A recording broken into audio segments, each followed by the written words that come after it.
Hi everybody, welcome to episode 6 of Betty Draper Sucks. I'm Cameron. My other guy is Dave. We're going to talk about shows. We're going to talk about shows. A lot of them have girls in them. Actually, 3 of them are led by girls. And Jimmy. And this episode is dedicated to my friend Rachel.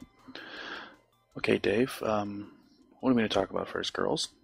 I think so, yeah. Yeah, episode 3 of Girls was the new one.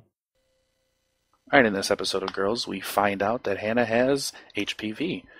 And we also find out that she has a gay ex-boyfriend who implies that her dad is gay. And it's a pretty standard comedy episode with in that regard. Yeah, a lot of the things that happen are pretty normal. But what are you going to say, Dave?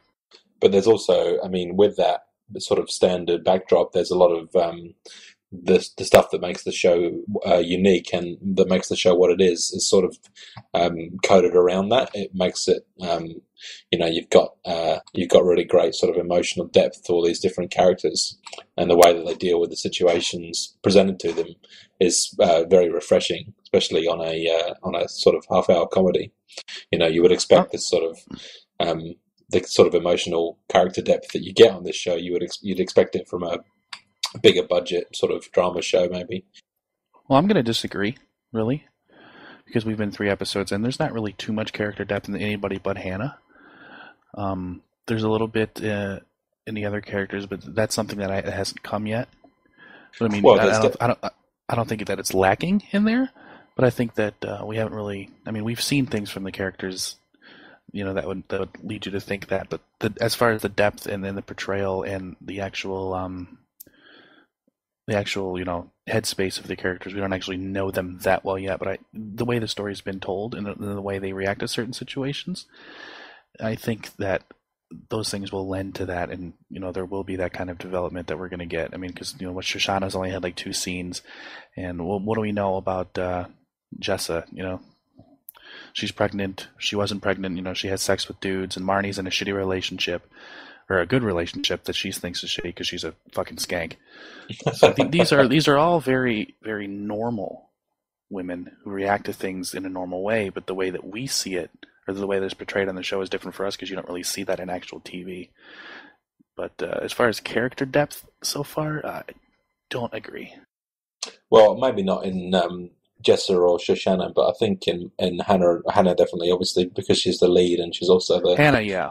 She's the she's the writer and she's the director.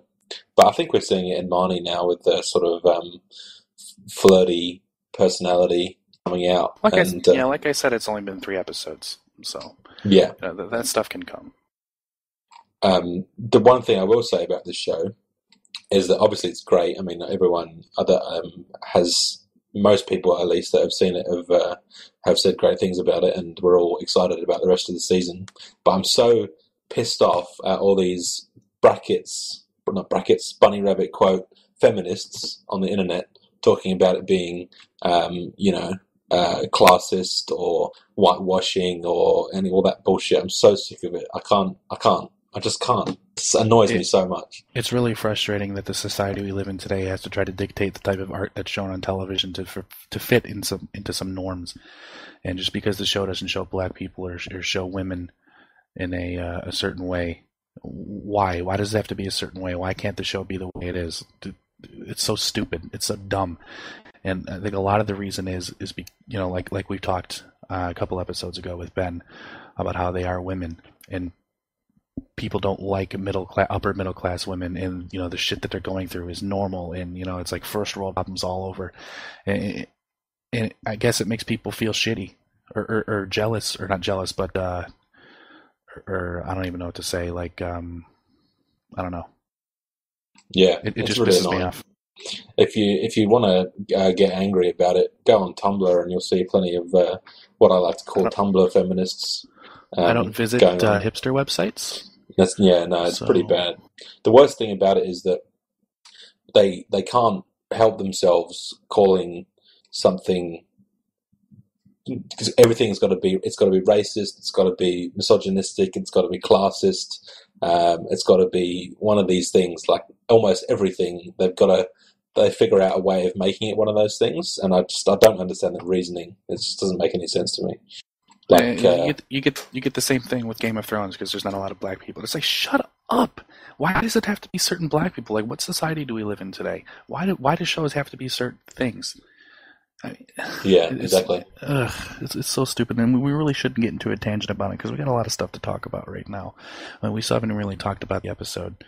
We had the really cool scene with Marnie and the guy from the Lonely Island completely dominating her and making her jerk off in the bathroom.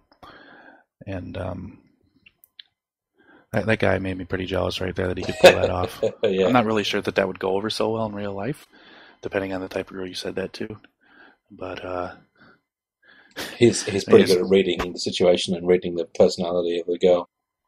Yeah, and then she fell into that trap, the stereotypical, you don't want me, so I want you. You don't want to fuck me, so I want to fuck you trap that a lot of people fall into, and that's not just women.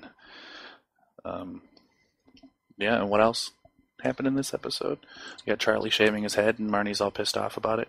Yeah. You got Shoshana and Hannah watching TV, which is a nice little one-on-one scene talking about baggage. That was good. It's good. As much as I hated Shoshana's character in Mad Men, she's like my second favorite character on this show because she's got good chemistry with everyone she acts with, and she's like she's unique in the scope of the show, and I like the way she's portrayed. It's interesting to see that she's got the best life out of all of them. Probably she's the happiest out of all of them, even though on the face of it, she probably should be, I guess, because she's got the most comfortable life. But she's also she's got her own little neuroses, and she's got this and she's got that, and you can see that the show deals with it really well. I don't know if she's happy as much as she is naive, but yeah, I generally agree. When the show when other characters interact with her, you can see that they're sort of a little bit jealous of this kind of rose-tinted view of the world that she has, and she's like 16 or something. Yeah. It's pretty cool seeing that. And you got to add to that she's also a virgin, and she hasn't really, she hasn't given a blowjob or anything, so she's very naive, and she's very young, and she's innocent, and she's very in her own head, and a lot of the girls are not that way. So I think we should jump right now into Veep, and we shouldn't touch on this too hard because it sucks. I'm just kidding. But did you ever watch the thick of it? Probably not. Hey. No, I don't watch British shows. But I know that the relationship it has with the people who produce it and write it, and that it's very similar. And it's a show about government, just like the other one is. But I think Veep is really quick and really funny, and there's a lot of shit to it. And it's like, what if The West Wing was a comedy? Yeah, but it's the lead, Julia, is obviously great. And it's great to see her on something. Yeah, it's great to see her on something that's deserving of her, because she's only, since Seinfeld ended, the Seinfeld curse, that people talk about how they can't get, they can't get work, or the work that they get is shit. She was in that New Adventures of Old Christine show, but I think my mom really liked that show. Yeah, exactly. It wasn't exactly what I would call a great show, but I mean, it did okay. It's a standard sitcom, Yeah, but she's still really funny. The early star of the show, obviously, I think, is Tony Hale. She's a freaking monster. Yeah, I love that guy. And I'm wondering if he's going to kind of deviate from this, if he's going to end up being almost just like Buster the entire time he's on the show, or if he's going to become... The character's got a lot more sort of self-confidence, like when he goes off on that rant to that other guy. He's got a lot more self-confidence than Buster has. I don't know if he has a lot more, I think he's got more. But he's still rather, like, weird, and it's a pretty similar character. It's like if Buster... It's like Buster plus Michael or something, with a little bit of Michael put in. Yeah, I like how even when he's sick, he's Did you see the second episode yet, or did you see the first one? Yeah, I've seen them both. Okay, yeah. No, I like how in the second episode when he's got the flu, he's still reminding her who all these people are, like from the Yeah, I really Pentagon laughed at or that. whatever. Yeah, What did he yeah. say? He said he has a boat or something. What did he say about the other guy?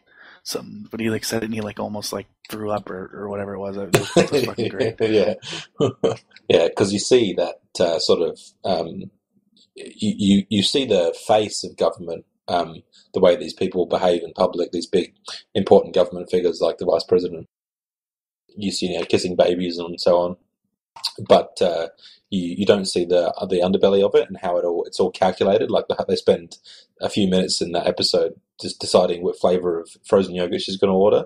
How it's going to make her look to the public. Yeah, It's cool to see that on a show. that was one of the episode's best scenes. The Jonah guy, he's also one of the good early characters. The guy who works at the White House. And Oh, he the works way at he the White describes, House. Let me blow it.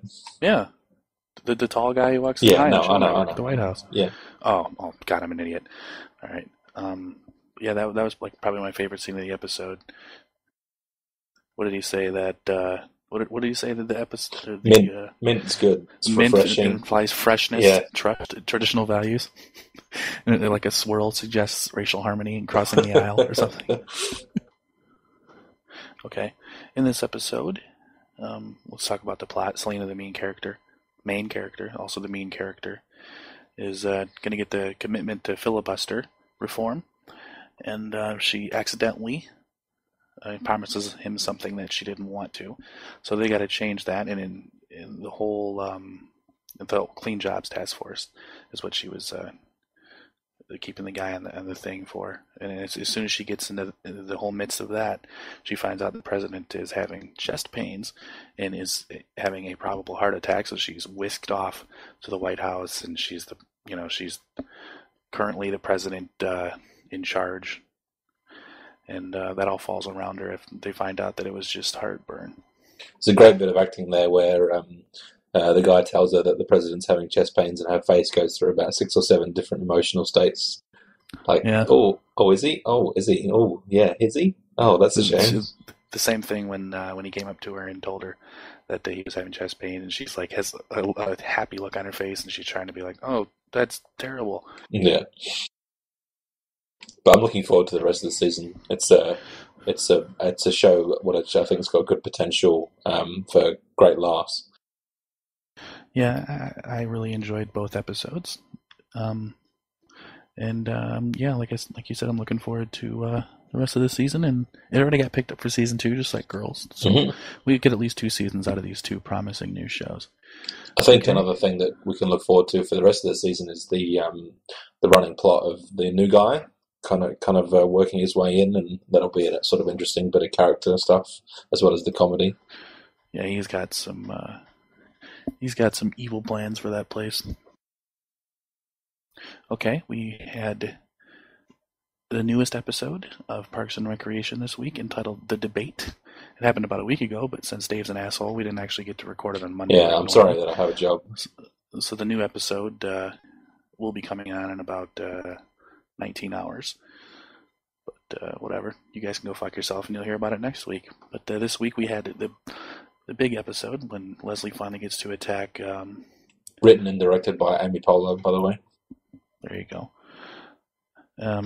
She finally gets to face off against Bobby Newport in the debate, much hyped one, and it's it's all over TV, and it's in a big old theater, and she's sharing the stage with all these random people who really should not be in the council, like some porn star. I remember the porn star from gun enthusiast. Yeah, Brandy Max. The porn star keeps comparing herself to Leslie because they're women, and Leslie's like, wait, no, But yeah, this whole it was a great episode, and you can see how it's not turning out the way that Leslie thought, because the audience is weirdly buying into Newport's sentimental and his what am I saying? The weird, naive, childish way he says things. They buy into that, and she's portrayed as mean until the final scene when she wins over everybody. After it's said that Bobby Newport's going to move the factory away and the city's going to lose a lot of jobs. And she fucking kills it all at the end there. Yeah, it was a great episode for plot and the development of the storyline, but it was a good episode for laughs as well. We had great stuff from Andy and April, and good stuff from Ron, and good stuff all around. But it's great that to Ron see scene. The Ron scene when he's up there hooking up the free cable. It's one of my favorite Ron scenes. Lineman. I am a lineman for the county. The best thing about the episode, though, is obviously because Amy Poehler, she wrote it and she directed it as well. So she's got the episode where her character has some of the greatest sort of little personal moments. She's written it herself, which shows that she's really invested in the character, and she's also obviously, because it was such a great episode, she also understands the character really well, which is something that's great to see. The main character understanding it. Yeah, 4 seasons into the show, and she has so much input. I think that all the characters are so well realized that the writing is so well done, and I know a lot of people are. There is not a small contingent, but a sizable contingent of people who are disappointed with season 4 because of the way the overarching plot has kind of taken over the lives of the characters and isn't exactly as as different. We talked about this last week. The story hasn't changed much from week to week, and the flexibility of the storyline hasn't been meeting expectations of people. But like you said, I mean, the writing is so good, and the characters are also well done, and it's not exactly a laugh-a-minute show like Veep. It's a show where you care about all the characters, and they all have a lot of heart, and that's the best kind of comedy show. I mean, it's kind of like how Scrubs was, but obviously I think better than Scrubs. But the best part of it, you have reason to care about the characters and everything they do, and the things that they do that are funnier because you feel like you know them. Yeah, the best part about a show like Parks and Rec with characters as good as they are is that it almost writes itself after a little while, because they're so well rounded that you can sort of just imagine a situation, and then you can just sort of let your mind go and see where it would end up based on the personalities that the characters have got. As far as this season, I still love this season, and I don't know if it's better than season 3, but I don't even really think that matters, because I find comparing seasons is kind of a boring way to talk about shows. I mean, maybe it's not as funny. Who cares? I mean, it's just continuing, the story, which is, like I said, it's the comedy that has most stuck out to me in terms of like caring about the characters, and they're not like caricatures; they're actually fully realized people, and you live and die with them. Yeah, for sure. I think it's of all the comedies that are on the air right now, it's the one that's been the most surprise success. I think. Community obviously has done well. People didn't expect it to make it to its 3rd season in the beginning, when the ratings weren't doing very well. It's done well, but it's not done as well as Parks and Rec, especially after so many people had high hopes for season 1, and it turned out not to be as good. Season 1 was absolute shit. Yeah, it turned out not to be as good as everyone thought it should be. It was written, it had this great cast. It was created by some people that had worked on The Office before, which at the time was still a good show, reasonably, and everyone expected it to be great, and then it turned out not to be, and then it got better, and it just kept getting better and better, and now it's the pretty much the pinnacle of comedy that's on TV right now, and I think that's a great thing to see. We should also one of my favorite scenes, if not my favorite scene from the episode, was a very short scene with Chris and Ann, and the little spin team thing they do, and the ridiculous things they come up with when presented with the hypotheticals. And any scene with Chris and Ann is outstanding, especially him and Ann, and his little trying to get back together with Ann, and Tom's all. Being all childish and sad. Tom's great at that. The sort of he instantly switches from this sort of braggadocio swagger like childhood sort of petty, jealous, underside of him like instantly. Tom acts like a baby sometimes, but he's not gonna. Hopefully, he doesn't get back together with Anne, because that is really not working out too much for me. Yeah, that run its course, that story, I think. All right, you want to jump into a user question here? We're just going to do one today because there's only one relevant, or not relevant, but there's only one question at all. You ready for this one? Yeah, sure. Go for it. This is a question from Josh, also known as Moon Mang. He asks us to talk about our favorite Seinfeld scenes, favorite Seinfeld moments. There's so many for me to pick from. Oh, boy. That, because it's, basically the zenith of sitcoms. So, I mean... It crossed barriers and made ground that no one ever had done before.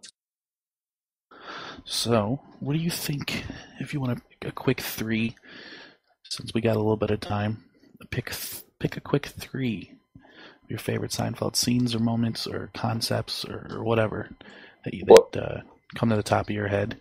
And, the first one that immediately comes to my head is the scene from The Contest, where I think you know the one that I'm talking about, where they're all sitting and watching the woman at the window, and then Kramer goes out, and then he comes back in and slams the 100 down on the table. Yeah, I'm out. Yeah, the look on his face and the look on everyone else's face is like one of the funniest things from comedy on TV. It's just so well done. And speaking of quick inside, speaking of money scenes, the episode when Elaine falls back in with Putty, and keeps Jerry's doubling or nothing. Yeah. And that scene when she's counting out the money on the table, and Jerry's like rocking back and forth in his chair, smoking on the cigar. That's what that reminded me of. That's also one of my, in a show filled with incredible scenes, it's one of my favorite little segments. And George yells "witness" from the bathroom. Yeah. I think my probably second favorite, or it's not really a scene, it's kind of a recurring from the episode. The Fusilli Jerry, with Kramer's ass man license plate. Like the sort of the ass man's back. The story that goes through where he doesn't want it, and then he does the classic Kramer thing of like just finding a way of using it to exploit something for money or for benefit of some sort, and then it sort of all works out in the end. Like just sort of accidentally, everything goes great for Kramer. It's sort of the best example how much fun Kramer is. I think that whole bit. What about your third scene? Or concept, or character, or whatever. Number 3. Oh, geez, I don't know. Probably, yeah. I don't know. Maybe Newman's bit about the mail. How Kramer wants to cancel his mail, and Newman says, "You can't just stop mail." Yeah. What about your bills? Is there a problem, postal employee Newman? Yeah, because the Seinfeld universe has got this great.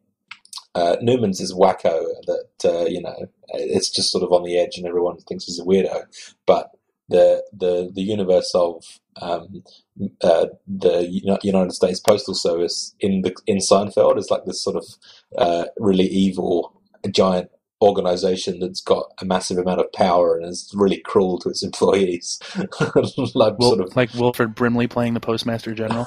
Yeah, it's all really dark and twisted, and you think Newman's just mental, but he's not. It's just caught up in this really insane system.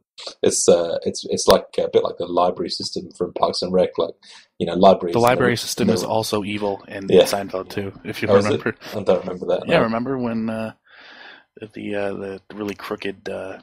I don't know if you say crooked, but the crazy library cop that goes after Jerry because he owes lost a book or something, and the guy's all crazy.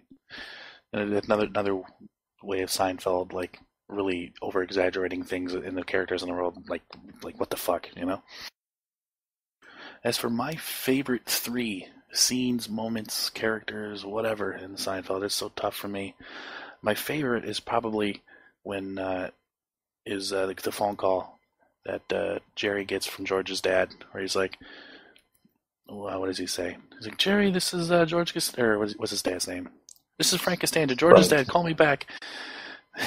That whole episode where George is, what happened to him? What happened that he was all beaten up? I don't remember. To I be forget honest, what there's happened. a few episodes from season 8 and season 9 I haven't seen. He left his car at Yankee Stadium, and Steinbrenner thought he was burning the midnight oil, and then he saw the blood on the car, and he thought George was dead. And they're all looking for him. Yeah, that whole scene, and then and also number 2, I guess, would be George's answering machine. Believe it or not, George isn't at home. Please leave a message at the beep. Yeah, that's also I mustn't be home or I'd pick up the phone. Where could I be? Believe it or not, I'm not home.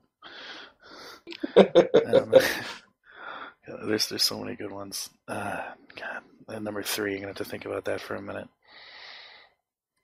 I don't know. Maybe the anti-dentite speech at the wedding. You anti-dentite son of a bitch. And then what's You're the a rabid anti-dentite. Yeah. And what's the girl's name who was what show was she on? She was on Will and Grace, I think. Yeah, the girlfriend. Just like the blacks and Jews who needs them. And the look on Jerry's face when executive producer Larry David comes up on screen. Yeah. But yeah, Seinfeld, an outstanding show, and I wish there were Blu-ray rips, but what are you gonna do? They're working on it. Apparently, it's coming. You said you haven't seen every episode 8 and 9? I don't think so. There's a few that I've missed. Are you insane? I haven't seen the finale yet. Well, you're not really missing anything. No, I've sort of heard. Yeah. But yeah, no, because I didn't get into it when it was on TV. It kind of passed me by, and I only just started getting into it in the last few years. Well, I didn't really I didn't really start watching it. I mean, I watched it while I was on TV, but I didn't really get into it until maybe 02, 03, when it had already been off the air for a while. I think it was off the air in what, 99? 98, I think. 98 or 99 was the. Yeah, that show is outstanding. Probably my favorite comedy show, if not for The Simpsons. But the way that Seinfeld maintained its quality for so long, I would probably have to give it the edge over The Simpsons, which is gobshite right now. Gobshite. Nice. Good Northern England word. No problem. Speaking of Northerners, why don't we transition that right into the episode of Game of Thrones called The Ghost of Harrenhal. I get it. That works. You like that? You like that segue? Yeah, it's a good segue. In this episode of Game of Thrones, we have Renly being stabbed by the smoke monster. Making a recurring appearance from Lost. John Locke is really pissed off, and Jacob gets stabbed in the heart, and Brienne goes nuts and kills 2 guards, and everyone thinks Catelyn did it, and it's all crazy, and eventually Brienne pledges fealty, or not fealty, she pledges herself to Catelyn, and that's going to be pretty cool. But we've got Stannis with all of Renly's bannermen, and he's got the numbers now, and he's marching right towards the Iron Throne, with only really Robb Stark and the Lannisters to stop him, and they're fighting each other as is. I mean, he's swooping right in on it. Yeah, we've also got Daenerys in Qatar. Yeah, she's off in the Middle East. She's just gathering sort of oil resources. She's getting some oil. Yeah, she's doing some one-on-one interviews at Al Jazeera. Karth, I don't even know what it's called. Yeah, Karth. It's 2 a.m. This is your fault. She's in Karth, and she's figuring out that Jorah is in love with her, and Black Dude's trying to pluck her up, and yeah. Well, what did you think about this episode, David? It was a great episode in terms of moving the story along. I mean, Renly's death is obviously an important scene, but it also serves a purpose of making it simpler. There's less people vying for the throne. And then the new sort of political situation with him being gone is a lot simpler, and I think it makes the show the focus of the show. The show is a lot more focused now, with less sort of confusion and less factions and stuff. I mean, we'll probably still have remnants of it for a little while, but I think that's cool. That Well, we didn't really see too much from Renly and his whole thing, and he didn't really get too much screen time. But I mean, I guess story wise and just thinking about it, it's less complicated. But I mean, you still got 4 dudes going for it, so it's still pretty complicated. There's a great episode. Go ahead. Carry on. No, go. I was going to say it's a great episode in terms of sort of moving the story along, but it's also a great one for little one-on-one scenes. There's so many great scenes of just two characters sort of having it out. You got Cersei and Tyrion's scene together.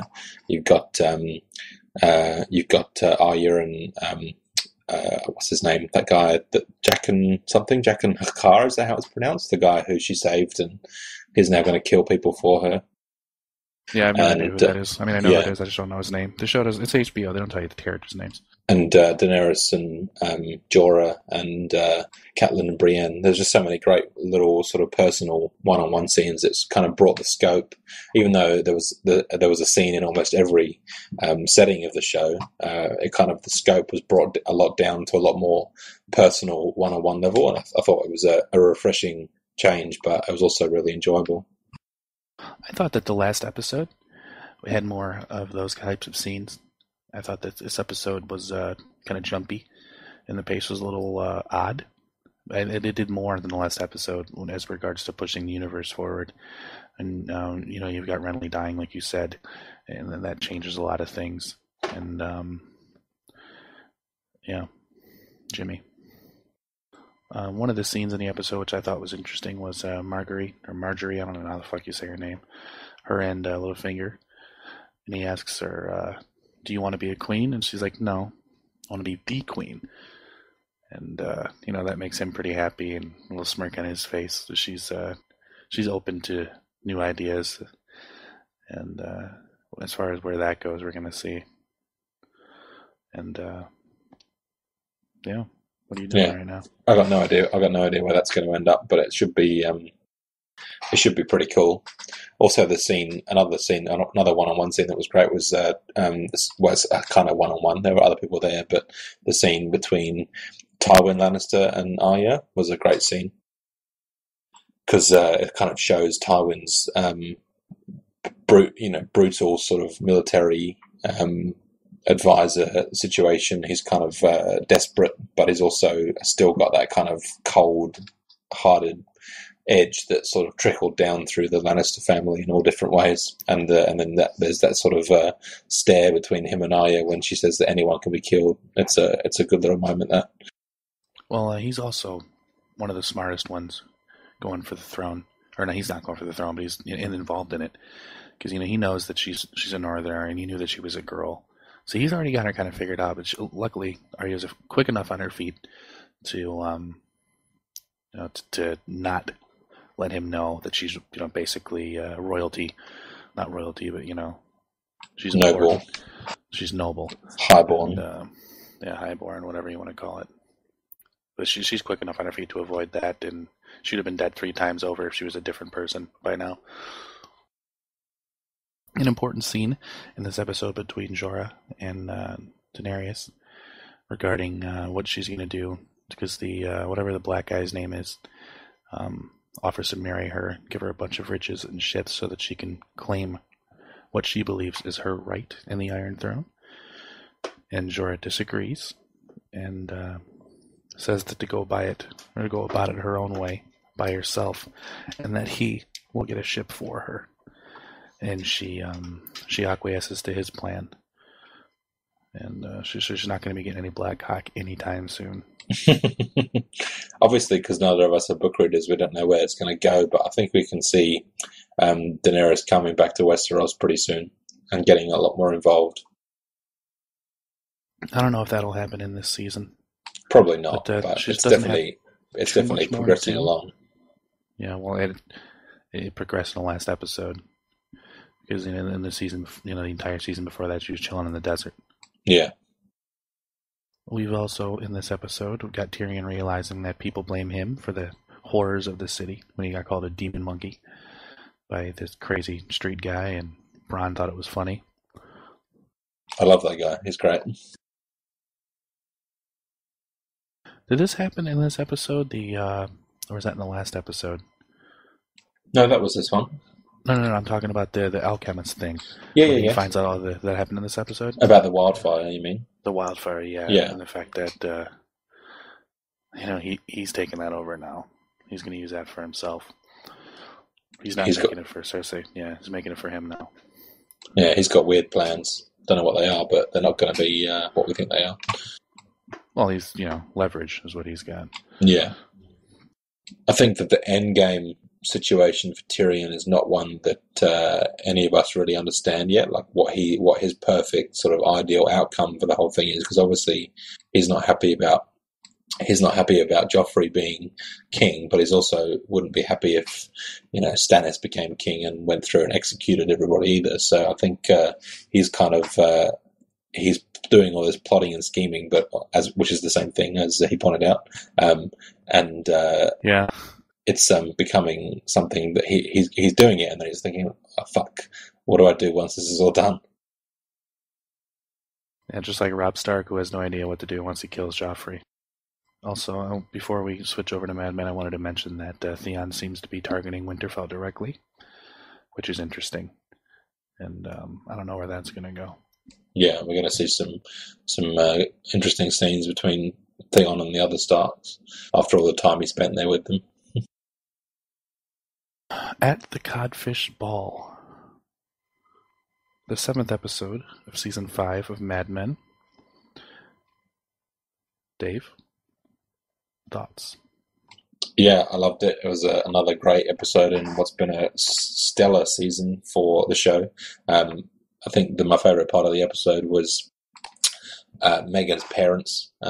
Their introduction. I thought they were going to remain sort of on-screen background characters, but their presence on the show was great. I mean, a lot of the time, sort of distant. They seemed pretty developed for just being on the show in one episode. Yeah, sort of distant characters like that. I mean, that's not that distant really, but a lot of times they're just sort of there, and they're just sort of their presence is either just a plot point or just for background sort of filling a space. But they were well realized, and they were well thought out, and their own problems and their own relationship problems were well documented, and the show did a great job of showing them to us. The main theme, or one of the main themes in season 5 of Mad Men so far, has been generational divides. And this episode, that was at the forefront, with so many scenes being between parents and children. You have Megan's parents there, and Don's talking to them, and you have Peggy's painful scene with her mom, and what else? Yeah, there's also the great counterpoint of the advertising campaign that they end up using for Heinz is all about generations. It's a big theme in the entire episode. That's why I thought was a little goofy, was the whole Heinz thing coming together. That it was the same theme, and the episode didn't have much subtlety in its theme, but that's fine. I'm tired. Another great part of the episode, obviously, Roger and Sally working well together, playing well together. That was a fun thing to watch. It's always good to see Roger interacting with people he doesn't normally interact with, because you sort of see his own little quirky personality come out a bit more than you would normally, and it's always fun to see because he's got such a great way of looking at things. Roger dominated this episode. He was back in his old form, and his scenes with Sally were outstanding, and probably the highlight of the episode. And also him getting his dick sucked was pretty sweet. And I was pretty jealous. I haven't had my dick sucked in a couple weeks. Couple weeks, fuck you. Another great scene was Jones. I mean, every time Jones on screen, it's always great. But Joan and Peggy's conversations were really good and really well done. A little bit of historical inaccuracy, I thought, with Joan telling Peggy it is what it is about her and Greg, which wasn't something that was said at all in the mid-'60s. How do you know that? Because my dad said that it was weird. Plenty of people on the internet Your said dad's it was not that weird. old, though. My dad is out there, and plenty of people on the internet thought it was weird. I thought it was weird, and then I went online to see what people thought, and they agreed with me. But yeah, the show they're usually pretty accurate with the things they say and the themes they use, and when it comes into the small details, that was something I thought was a little weird, and a lot of people on the internet agreed with me. But it doesn't really matter.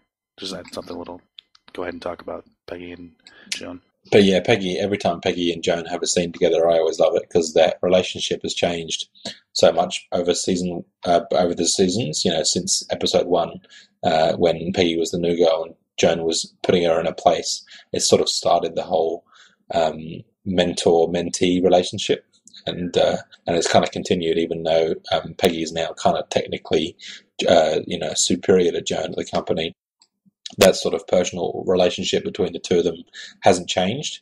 It's developed, but it hasn't changed its core status. And I think the show understands the relationship between those two characters really well. You've got Peggy and Abe moving in together, and what I thought was one of the best acting jobs that Elizabeth Moss has done on the show was her reaction to Abe asking her to move in with him.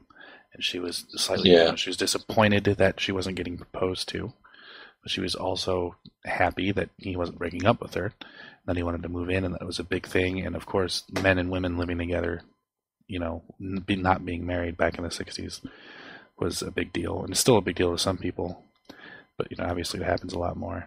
But it's just her facial tics and the way that she did that scene was really great. Yeah.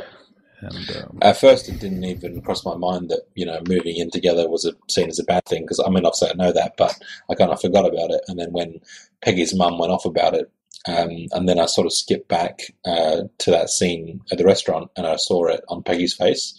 How she's thinking, I want to do it, but and she's like, "Oh, what are people going to think?" Yeah, the whole thought process, you can see it on her face, and it's well acted, and also the way she says "I do." It's kind of a great little moment. Another theme that I thought was interesting in this episode was dynamics in people not being involved in them, like Sally being treated like an adult at the awards banquet, but she's not an adult, and Megan's parents, speaking French, and Don's not involved with that, and Peggy and Joan kind of being outside of marriage, and but they're not really involved in that. And that was a main theme in the episode. Yeah, people are not involved in certain worlds, and then you get Sally walking in on Megan's mom and Roger, and that's something that she doesn't quite understand, but she almost does, and she's like, "What the fuck?" And Don not really understanding the feud between Megan's parents. Yeah, he doesn't really have much experience with his parents. Yeah, exactly. Another great scene from this episode was at the restaurant between Kenny and the Heinz people and Megan and Don, where Megan uses some savvy that we haven't actually seen from her before, I don't think, where she kind of reads the situation and thinks that even though she knows that they're getting fired, she thinks that it's not completely dead, and this idea could actually really work right in this very moment. And it was great to see Megan actually being good at her job, which we understand that she is. But I think that the rest of the office and the public assumes that Megan's position is because she's Don's wife. And now that we know that she's capable of being really good at what she does, obviously it turns Don on enormously because he couldn't be happier about it. And it's also going to make, I think, the dynamic of the way that the rest of the employees feel about Megan being there, that's going to change a lot, I think, over the rest of the season. It was weird, or not weird, but it was interesting to see Megan's the way she was reacting to her success. I can't even really gauge the way she was reacting. It was almost like an unhappiness or an apprehensiveness about the whole thing, and just when her dad told her, what are you doing? This, you can't be happy. Why'd you give up your dreams for this man? And I guess we're gonna see throughout this season what Megan really wants to be, and if that's going to bother her enough to, how that's going to affect her and Don's relationship and her relationship with STCP or SCTP. Jimmy. SCDP. And Harry had a great scene in this episode as well. Just his one line about how what Don did, and Kevin's like, "You weren't even there." Yeah, that was his. I love Harry. He's so funny. He's like you if you were smart and had a good job, and wasn't as fat. We have a little bit of time to talk because this episode is going to get heavily edited. So we're going to please our readers at home by making fun of each other for a couple minutes before the end of this episode. I feel like we've done that enough already. I don't think we have. I think that you are a mean person. I think you're mean-spirited, and I think you are smarter than you. You're not as smart as you think you are. I think most of the things you do are rude, and I really don't like you at all. Yeah, well, I'm not the one that stays up until 2:00 in the morning on a weekday recording a podcast. The only reason I'm staying up to 2:30 in the morning on the weekend, when it's not a weekend, to record a podcast is because I am so desperately bored. I have nothing else to do. If you're bored, then you're boring. Yeah. That's the line. Betty Draper quote. That's not a Betty Draper quote. That's just the same. Yes, it is. It's a Betty Draper quote. She says it to Sally. She wasn't the first person to say it. She was the first. She said it in the show. It's a Madman quote. We are on a Madman fucking podcast, and it's irrelevant. So go fucking kill yourself. She tells Sally in season 2. Sally says she's bored. She's like, Sally, boring people are bored. Yeah, and she's don't right. Tell me she didn't say it. And you're just mad because you didn't remember it. Like most of the things about this TV show. I'm sorry that I don't watch it as religiously as you do. And I don't think it's God's gift to TV. I've watched each episode twice. I watched each episode twice. I know you did. It's because you've got nothing else to do in your life. Yeah, I've got nothing else to do besides work 5 hours, 2 shifts a week in Australia, and fucking type on my mechanical keyboard and talk in my shitty Sennheiser headphones and eat Vegemite. Talking in my headphones? How does that work? My $9,000 PC and your 120 hertz monitors. It's not working. Why is there no sound coming out? And your shitty case and your shitty video cards and your shitty solid state drive. You mean the shitty mechanical keyboard? Shitty video cards that you got one off for free? Yeah, that I sold for $200. Fuck you! No, you didn't. Yes, I did. No, you didn't. I know you didn't. You're putting it in. I didn't. Yeah, I gotta get a new power supply, bro. That's right, because you spent $3 on your first power supply because you got no fucking money. I actually spent no money on it all at it. I got it from Moonmang. Yeah, my point's down. Your point is standing as tall as your cock, which is like 2.5 inches. On a good day. With a tailwind. Yeah, another Seinfeld reference. Shrinkage. It shrinks. This is all staying in, by the way. I know. Unless the episode's too long, then you can cut some of it out. No, it won't be. It's going to be 45 minutes. Your new PC is shitty. Mine's better. And, in what way? It's yeah, that's what I thought. It's AMD, which is better than so Intel. AMD's better than Intel. Okay, all right, that's weird. Because if I'm talking to people on the internet about my processor, I only got to type 3 letters, whereas Intel is 5. Yeah. So it's less stress on my my membrane keyboard. Yeah, which can only take so much. Which only takes so much stress, which actually is being weird when I'm typing N in a letter. Like if I'm typing like cunt, it types cut, and it's pissing me off. Time for a new one, bro. Yeah, I got an Apple keyboard out there I should start using. It's pretty sweet. You should, yeah, and you should chop your dick off afterwards as well. Should I do that? I think it would probably be about as painless as using your Apple keyboard. So that was sarcasm, right? Yeah. All right. I'm sorry that you don't know what sarcasm is. Not watching British shows will do that to you. Yeah, British people just so unfunny. I wouldn't be able to get any kind of comedic Jimmy from the Jimmy. Okay, this was episode 6 of Jimmy Russell Sucks.